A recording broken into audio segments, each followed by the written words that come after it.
السلام علیکم ورحمۃ اللہ وبرکاتہ۔ الحمدللہ رب العالمین والصلاة والسلام علی سید الانبیاء والمرسلین وعلی آلہ واصحابہ اجمعین، اما بعد فاعوذ باللہ من الشیطان الرجیم، بسم اللہ الرحمن الرحیم۔ من یطیع الرسول فقد اطاع اللہ، صدق اللہ مولانا العظیم۔ الصلاة والسلام علیک یا رسول اللہ، الصلاة والسلام علیک یا حبیب اللہ، الصلاة والسلام علیک یا نبی اللہ، الصلاة والسلام علیک یا نور اللہ، صلی اللہ تعالی علیہ وسلم۔ میرے پیارے آقا علیہ الصلوۃ والتسلیم کی پیارے دیوانوں اور دیوانیوں، آج رمضان 2022 کا یہ چوتھا بیان ہے، اور پہلے دو بیان میں آپ کو تراویح کے سلسلے میں بیان کیا گیا، اور کل کے بیان میں بھیک مانگنا کس کے لیے جائز ہے اور کس کے لیے جائز نہیں ہے، ان تمام باتوں پر گفتگو کی گئی۔ آج انشاءاللہ تعالی ہم لوگ زکوٰۃ کے سلسلے میں بات کریں گے۔ اس سے پہلے میں آپ کی خدمت میں کچھ اعمال حدیث پاک کے بتاؤں کہ جس پر عمل کرنے سے ہم لوگوں کو بہت بہت فائدہ ہو سکتا ہے، اور ایسی باتوں کو شیئر کیا جائے تو الحمدللہ لوگوں کو بھی ذکر کے اندر شامل کیا جا سکتا ہے۔ میں نے آپ کو بتایا تھا کہ مدد کرنا صرف پیسوں ہی سے نہیں ہوتا ہے، مدد کرنا یہ ذکر و اذکار بتا کر بھی سکھا کر بھی ہوتا ہے، کہ مسلمان کی مدد آپ مذہب کے معاملے میں کیجئے، اس کو دین کی باتیں سکھائیے تاکہ وہ اس پر عمل پیرا ہو جائے، تو یہ مالی مدد سے بھی زیادہ بڑی مدد اس کو کہا جاتا ہے۔ تو اس مدد میں بھی ہم لوگوں کو شامل ہونا چاہیے۔ پہلا عمل میں حدیث پاک کی روشنی میں آپ کو بتاتا ہوں، یہ عمل الیوم واللیلہ، یہ ذکر و اذکار کی حدیث کی کتاب ہے، اس کی حدیث نمبر ہے 1051۔ سرور عالم صلی اللہ تعالی علیہ وسلم کسی مریض کی عیادت کے لیے جاتے تھے، یعنی کسی بیمار کی وزٹ کرنے کے لیے جاتے تھے، تو آپ اس کے سرانے یعنی سر کے پاس میں بیٹھ کر کے 7 مرتبہ یہ دعا پڑھتے تھے۔ کون سی دعا؟ اسأل اللہ العظیم رب العرش العظیم ان یشفیک، یہ دعا 7 مرتبہ پڑھتے تھے۔ پھر سے آپ سنیں، اسأل اللہ العظیم رب العرش العظیم ان یشفیک، میں اللہ عظمت والے اللہ سے جو عرش عظیم کا مالک ہے سوال کرتا ہوں کہ وہ تمہیں شفا عطا فرمائے۔ یہ دعا جو ہے اس کا میننگ بھی میں نے آپ کو بتا دیا تاکہ آسان ہو جائے۔ اسأل اللہ العظیم رب العرش العظیم ان یشفیک، یہ دعا 7 مرتبہ پڑھی جائے تو اس کا فائدہ کیا ہے؟ تو قول رسول اللہ صلی اللہ علیہ وسلم فَإِنْ كَانَ فِي أَجَلِهِ تَأْخِيرٌ عُوفِيَ مِنْ وَجْعِهِ ذَلِكَ، اگر اس کی موت کا وقت نہیں آ گیا ہے تو اللہ تعالیٰ اس کو عافیت عطا فرما دے گا، یعنی وہ اس کو شفا حاصل ہو جائے گی۔ تو موت ہے تو پھر موت سے تو پھر کوئی رستگاری ہی نہیں ہے، وہاں تو پھر آدمی کو اس وقت پر جانا ہی ہے، لیکن ابھی اس کے لیے وقت باقی ہے، تو اس دعا کی برکت سے اللہ تعالی مریض کو شفا عطا فرما دے گا۔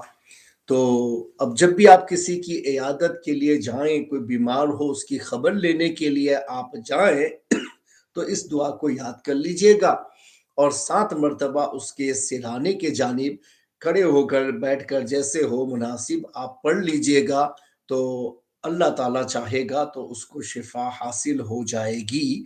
اسأل اللہ العظیم رب العرش العظیم ان یشفیک۔ تو یہ حدیث پاک میں آیا ہے، میں نے حدیث نمبر بھی آپ کو بتا دیا کہ عمل الیوم واللیلہ حدیث نمبر ہے 1051 نظر بد لگتی کیسے ہے اور اس سے بچانے کے لیے کیا کیا جائے؟ کہ کبھی کبھی آدمی کسی چیز کو دیکھتا ہے اور اس کو وہ اچھی لگتی ہے اور وہ تعریفی کلمات بولتا ہے، تو اس پر بھی آدمی کو نظر لگ سکتی ہے۔ تو اس نظر کو ختم کرنے کے لیے اسلام نے ہمیں یہ طریقہ بتایا ہے، اور یہ حدیث پاک کا ہے، اس لیے نظر لگنا حق ہے، اس کو آپ غلط نہیں کہہ سکتے ہیں کہ کسی کی نظر کسی کو لگ سکتی ہے اور اس کی وجہ سے نقصان بھی ہو سکتا ہے۔ کبھی آدمی بیمار ہو جاتا ہے، کبھی گھر مکان پہ نظر لگ جاتی ہے، تو رہنے والے یہ کئی کئی طرح کی شکایتوں میں چلے جاتے ہیں۔ تو اس طرح کے بہت سارے پرابلمز نظر بد کی وجہ سے بھی ہوتا ہے۔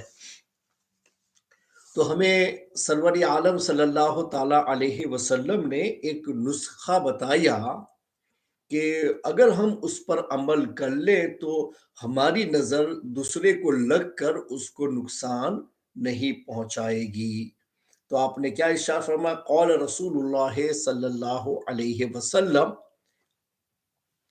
اذا رأى احدكم من نفسه او ماله او اخیه شیئا یعجبه فلیدعو بالبرکۃ فإن العین حق۔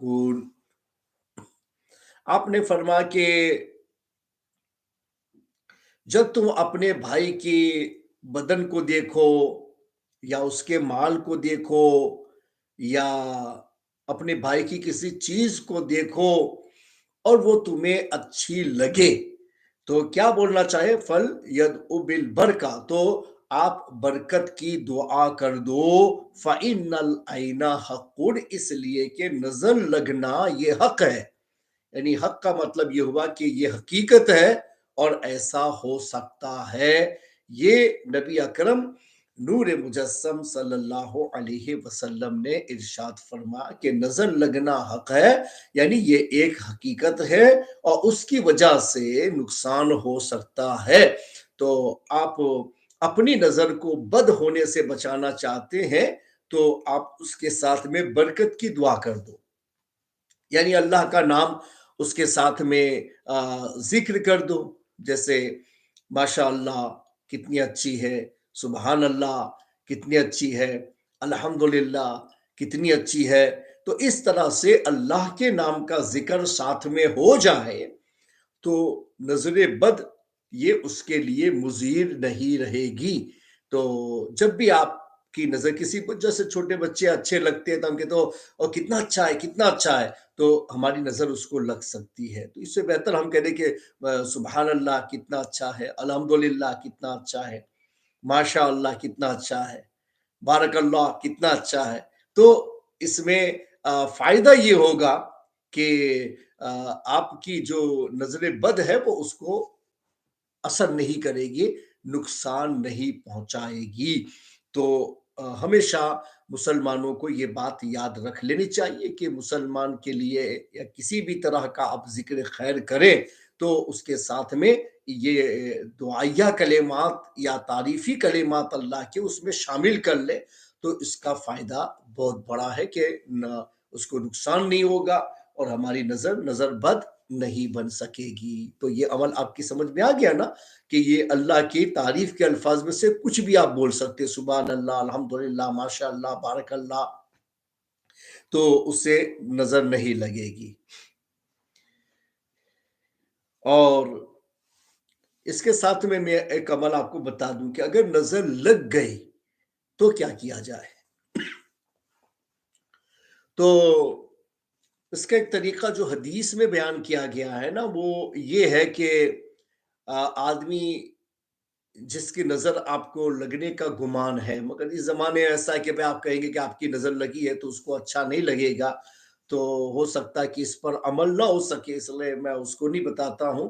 جو آپ کے لیے آسان ہے وہ میں آپ کو بتاتا ہوں کہ نظر اتارنے کے بہت سارے وہ طریقے ہیں کہ جو ہمارے ماحول میں ہماری ماں اور بہنیں اس پر عمل کرتی ہے، خاص طور پہ پرانی عورتیں جو ہیں وہ اس پر عمل کرتی ہے کہ 1 سے 7 تک بولتی ہے اور الٹا گھماتی ہے، یعنی لیفٹ ٹو رائٹ، اس طریقے سے ادھر سے یوں پوری باڈی پر یوں گھمانا ہے۔ تو سالٹ کبھی لے کے گھماتے ہیں، کبھی چٹنی لے کے چلی لے کے گھماتے ہیں، اس طرح سے 7 مرتبہ گھماتے ہیں، پھر کچھ الفاظ بولے جاتے ہیں، جو بھی بولنا ہو، کفر و شرک کے الفاظ نہیں ہونے چاہیے، تو اس سے نظر ختم ہو سکتی ہے۔ تو اس کا علاج آپ کے لیے اجازت میں ہے، مباح میں ہے کہ جو کلمات مفید ہو سکتے ہیں اور ان کلمات میں اسلام کے خلاف کوئی چیز نہیں آتی ہے، تو پھر اسلام ایسے کلمات کے ذریعے سے استفادہ کرنے کی اجازت دیتا ہے اور پرمیشن دیتا ہے، اس لیے کیا جا سکتا ہے۔ میں قرآن سے آپ کو اس کا علاج بتاؤں تو آپ کے لیے بہت مفید ہوگا، چونکہ عام طور پہ بچوں کو نظر لگتی رہتی ہے، پھر پیرنٹس پریشان ہو جاتے ہیں، پھر ڈورے تعویذ کے لیے ادھر ادھر کے دھکے کھانے پڑتے ہیں۔ اس سے بہتر بھائی چھوٹے موٹے جو اعمال آپ کو بتائے جاتے ہیں نا، اس کو آپ خود ہی کرنا سیکھ جاؤ نا، تو یہ جو چھوٹی موٹی پریشانیاں ہیں نا، اس کا علاج آپ خود کر لے جاؤ گے۔ اگر آپ کے بچے کو نظر لگی ہے، بدن پہ نظر لگی، کھانے پہ نظر لگی، کبھی کھانے پہ بھی نظر لگتی ہے کہ پھر وہ کھانا کھائے گا اور اس کو وومیٹنگ ہو جائے گی، ایسا بھی ہوتا ہے، تو میں آپ کو اس کا طریقہ بتاتا ہوں اس کو کیسے ختم کیا جائے۔ گھر پہ نظر لگی ہو تو اس کو کیسے ختم کیا جائے، تو ایک طریقہ اس کا یہ ہے کہ بسم اللہ الرحمن الرحیم کے ساتھ میں لإلاف قریشین کی پوری صورت آپ پڑھیے 7 مرتبہ۔ کتنی مرتبہ؟ 7 ٹائمز لإلاف قریشین کی صورت آپ پڑھیں، اور پڑھنے کے بعد میں اس کو دم کر دیں۔ اگر بدن پہ نظر لگی ہے، کھانے پہ نظر لگی ہے، تو جس چیز کے کھانے سے اس کو پرابلم آتا ہے اس کھانے پر یہ صورت 7 مرتبہ پڑھ کے اس پہ دم کر لے، پھر وہ کھانا اس کو کھلائے۔ 2-3 مرتبہ آپ ایسا کریں گے نا تو اس کھانے کی نظر بھی ختم ہو جائے گی۔ آپ کو ایسا لگتا ہے کہ آپ کے گھر پر نظر بد کے اثرات آئے ہیں، تو آپ اس صورت کو پڑھ کے پانی پہ دم کر دیجئے، اور پانی کسی بول کے اندر رکھ کر کے اس پہ دم کر کے پھر آپ اس میں فنگر ڈال کے آپ اپنے والوں پر چھڑک دیجئے، جتنے رومز ہیں سب میں، باہر کی وال پہ، تو نظر بد کا اثر اگر آپ کے مکان وغیرہ پہ لگا ہے تو وہ بھی ختم ہو جائے گا۔ تو کتنا آسان عمل ہے۔ لإلاف قریشین کی صورت تو سب کو ہی آتی ہے نا، مگر آپ کو اتنا ہی کرنا ہے کہ بسم اللہ کے ساتھ میں 7 مرتبہ پڑھیے اور اس کے بعد میں یہ عمل کر لیجئے، تو انشاءاللہ آپ کو نظر اگر لگی ہے تب بھی وہ چلی جائے گی۔ تو نظر نہ لگے ہماری، اس کے لیے آگے پیچھے اللہ کا نام شامل کر لینا چاہیے، تو نظر بد نہیں لگے گی، اور اگر لگ جائے تو علاج بھی میں نے آپ کو بتا دیا، تو یہ دونوں ساتھ میں ہو گیا۔ تیسرا ایک عمل میں آپ کو بتاتا ہوں، یہ جو میں نے آپ کو حدیث بتائے نا، وہ بھی عمل الیوم واللیلہ کے اندر ہے۔ حدیث نمبر ہے 1041، 1041 عمل الیوم واللیلہ میں یہ حدیث انہوں نے ذکر فرمائی ہے۔ ایک وظیفہ میں آپ کو اور بتا دیتا ہوں، جو بھی خاص طور پہ رمضان شریف میں تو وتر جماعت سے پڑھی جاتی ہے، لیکن آپ اکیلے بھی پڑھتے ہیں، پورے سال پڑھی جاتی ہے۔ وتر کی نماز جو عشاء میں 3 رکعت اپنے پڑھتے ہیں، اور پھر تیسری رکعت میں اپنے اللہ اکبر کہہ کے پھر دعائے قنوت پڑھی جاتی ہے۔ تو قنوت کا مطلب ہوتا ہے دعائے قنوت پڑھی اللہم انا نستعینک و نستغفرک پوری، یا پھر کوئی بھی قرآن و حدیث کی اگر آپ کو یاد ہے دعا تو وہ بھی آپ پڑھ سکتے ہیں، وہ آپ کی نماز اس سے ہو جاتی ہے۔ اللہم ربنا آتنا فی الدنیا حسنہ پڑھ لیا جائے، اللہم رب اجعلنی مقیم الصلاۃ والا پڑھ لیا جائے، اہدنا الصراط المستقیم صراط الذین انعمت علیہم پڑھ لیا جائے۔ کوئی بھی دعائے قنوت میں آپ پڑھیں تو آپ کی نماز اس سے ہو جاتی ہے، واجب ادا ہو جاتا ہے۔ قنوت کا مطلب وہی نہیں ہے جو اللہم انا نستعینک کا جو ہم پڑھتے ہیں اسی کو قنوت کہا جائے۔ قنوت کا مطلب ہوتا ہے قرآن اور حدیث میں جو دعائیں بیان کی گئی ہیں ان میں سے کسی دعا کا ذکر کر لیا جائے۔ وطر کی نماز سے فارغ ہونے کے بعد میں سرور عالم صلی اللہ تعالی علیہ وسلم کیا کرتے تھے، تو میں آپ کو بتا دوں حدیث سے، یہ بھی عمل الیوم واللیلہ میں ہی حدیث ہے، حدیث نمبر ہے 734، 734 نمبر کی یہ حدیث ہے۔ کیا فرما، کان رسول اللہ صلی اللہ علیہ وسلم یقرأ فی الوتر بسبح اسم ربک الاعلی وقل یا ایہا الکافرون وقل هو اللہ احد، فإذا سلم قال سبحان الملک القدوس 3 مرات، کہ نبی پاک صلی اللہ تعالی علیہ وسلم وتر کی نماز پڑھتے تھے تو پہلی رکعت میں سبح اسم ربک الاعلی پڑھتے تھے، دوسرے میں قل یا ایھا الکافرون اور تیسرے میں قل ھو اللہ کی سورت پڑھتے تھے۔ جب سلام پھیر دیتے تھے تو آپ فرماتے سبحان الملک القدوس 3 مرتبہ پڑھتے تھے۔ کیا بولیں گے؟ چلو آپ میرے ساتھ میں پڑھیں تو آپ کو یاد ہو جائے، سبحان الملک القدوس سبحان الملک القدوس سبحان الملک القدوس۔ روزانہ یاد رکھیں وتر کی نماز سے فارغ ہونے کے بعد میں آپ یہ دعا پڑھیں گے، سرور عالم صلی اللہ علیہ وسلم کا یہ معمول تھا، تو ہمیں بھی چاہیے کہ ہم اس کو شامل کر لیں تاکہ سنت پہ عمل بھی ہو جائے، ثواب کا ثواب بھی مل جائے۔ سبحان الملک القدوس۔ اس کے پڑھنے کا طریقہ کیا ہے؟